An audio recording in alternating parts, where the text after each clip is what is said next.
કાલ બપોરે કાલ સાંજે જેવા જમીન નીકળ્યા એવો હું ગાડીમાં સૂઈ ગયો હતો. અત્યારે ઠેઠ જાગ્યો ભણતે દિવસના સવારના 11 વાગી ગયા છે. હવે અમે જઈએ છીએ સુરત બાજુ. અત્યારે પહોંચ્યા છીએ સુરેન્દ્રનગર બાજુ. ઓલા લોકો ક્યાં છે ખબર નહીં, ક્યાંક છાયા ઊભા. છાયો ક્યાં છે? તડકો જ છે અહીંયા તો.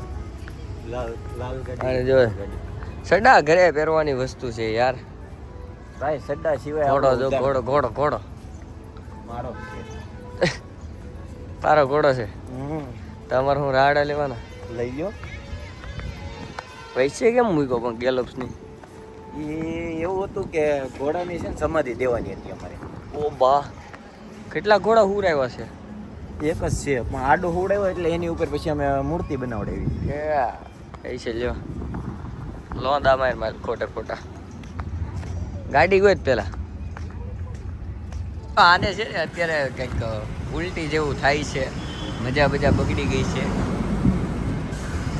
હાથ બેગ તો અમારે મોડું કરે છે બહુ. તમે જોઈ શકો છો.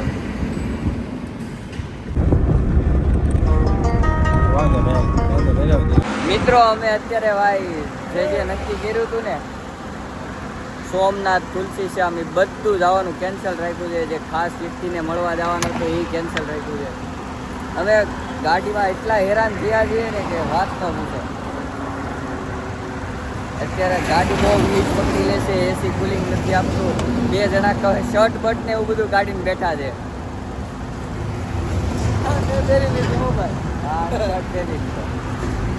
હવે અત્યારે જવો અમે સેટિંગ કરતા જ આવી છીએ. આમાં પાણી નાખવી છે આ કુલરમાં. તે સારું પાણી પી જાય છે નકરું. ગાડી 60 ઉપર જાતી નથી. નગર 12 કલાકમાં અમે દ્વારકાથી સુરત પહોંચી ગયા હોય. અમે કેટલા 17-18 કલાક થઈ? 17 કલાક થઈ. હજી અમે સુરત નથી પહોંચ્યા. દિલ્હી મુંબઈ એક્સપ્રેસ હાઈવે ઉપર છીએ. ક્યારથી ઊભા? એટલે હજી ગાડી ઊભી રાખી છે. એરર આવી એટલે ઊભી રાખી દીધી. ભાઈ એમાં હું ઉગાડા પૈકી આટા મારું. જો ઉગાડા પૈકી આટા મારું. ઉગાડા પર મોજા પહેર્યા છે. શરમ આવે. તોય ગરમ તો લાગ. અત્યારે અમે આવી ગયા છીએ. કેટલા વાગ્યા? અવાજ ગયો. 7 વાગી ગયા છે અને અમે આવી ગયા છીએ ટિગ્મોને. જુઓ ચોકલેટ લેવા. આ જાડિયાને લેવી છે. તમે તો કોઈ દી ટિગ્મોનની ચોકલેટ જોઈ નહીં હોય. આ બધી હવે નથી જોઈ એટલે જોવાય હવે જોવા ન થાય. આ ભાઈને લેવી છે. લેવી છે બધા. હાલો મી કાયા જો હાલ ફોલો કરે છે બધા તને.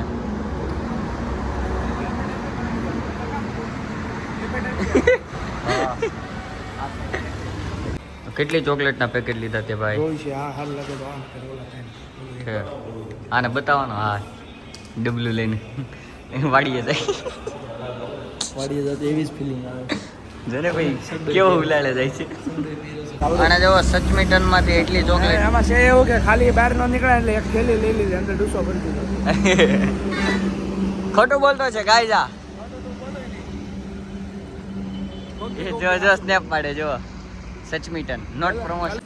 તો અત્યારે આવી જતા તાવડીના મોટા પપ્પાના ઘરે. મોટા પપ્પા છે ને?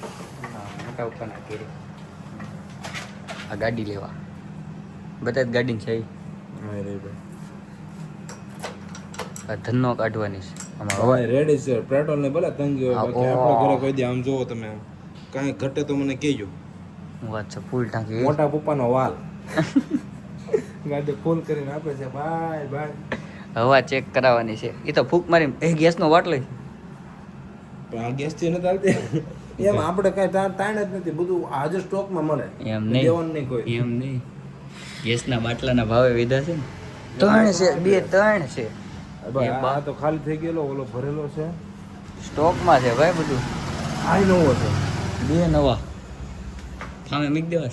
ભાઈ 6000 નો એક બાટલો નહીં. બસ ઓલે જાંબુ 2 વાર દ્વારકા જઈએ. જાંબુ કહી દેજો બુલેટ ન કરે. જો આ એક પડી છે અને બીજી જોઈ લો. એમ ધૂળ ખાય છે. હા કઈ છે? હોન્ડાની બુલેટ છે. હા અને હજી ખોટું લાગતું હોય તો જોઈ લેજો જુઓ. ઓ બાપા કઈ ઘટે જ નહીં આમ. ઘરે અમે પોગી ગયા હતા 10 વાગે જમી કાઢીને પાછા અમે ભેગા થઈ ગયા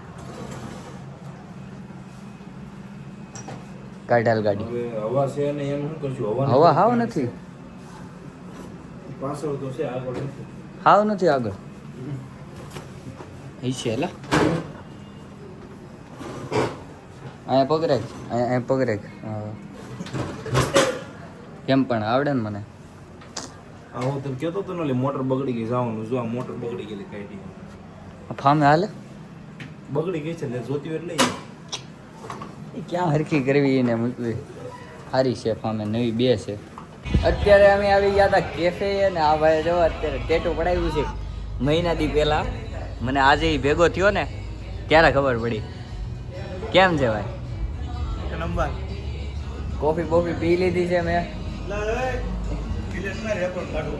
શું કામ હાલે પ્રમોશન શું કામ કેમ કેમ થઈ ગયું શું કામ તે કોને કીધું છે કે હું આ કામ કરું છું અત્યારે રાતના 12:30 થઈ ગયા છે અને આ ભાઈ મને લેવા આવ્યા જાંબુભાઈ અને દ્વારકાથી આવીને બીજું મારા પરથી બધાને મળ્યા છે અત્યારે જો હું તમને પેટ્રોલ પંપની ટ્રાફિક બતાવું છું સુરતમાં અત્યારે આવો હાલ છે બધા પેટ્રોલ પંપે 12:30 ઊભા છે આમ જો ગાડીઓની લાઈન બહુ છે ઠેઠ લગી વાંહે લગી છે આ મોટા વરાસાનું છે અત્યારે સુરતમાં હાલે છે કેવું ખબર નહીં રીલ્સમાં ને એમાં બધામાં ન્યૂઝમાં ને એમ કહેવા માંગે છે કે પેટ્રોલ નથી મળતું ક્યાંય તે એ સિચ્યુએશન પ્રમાણે બધા ગાડીઓની ટાંકી ફૂલ કરાવે છે બપોરથીના તે અમને એટલે 3-4 પેટ્રોલ પંપે આંટો માર્યો 3-4 પેટ્રોલ પંપે આંટો માર્યો એક જ પેટ્રોલ પંપે વારો આવે એમ નહોતો બધા બેરિકેડ મારી દીધા બંધ બધું હતું કોઈ સ્ટોકમાં પેલું કોઈ દેવા તૈયાર નહોતા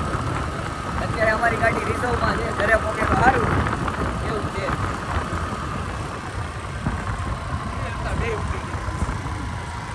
હવે લાગે છે ત્યાં હા અને પાછો નિયમ કેવો 100 રૂપિયાનું પેટ્રોલ નાખી દે પેટ્રોલ પંપે અને ત્યાં 100 રૂપિયાનું પેટ્રોલ 150નું પેટ્રોલ માળી નાખ્યું અત્યારે રિઝર્વમાં એટલે નહીં 100 રૂપિયાનું 150 રૂપિયાનું પેટ્રોલ કરી દીધું એમ થાય ઘરે પહોંચી ત્યાં પાછું ઓનું પડી જાય અને બધા પેટ્રોલ પંપે આટો મારી દીધો ટ્રાફિક જ એવી છે ગળદી નથી ભેગું થાય એમ આજે અને આ બધું આપવાના કારણે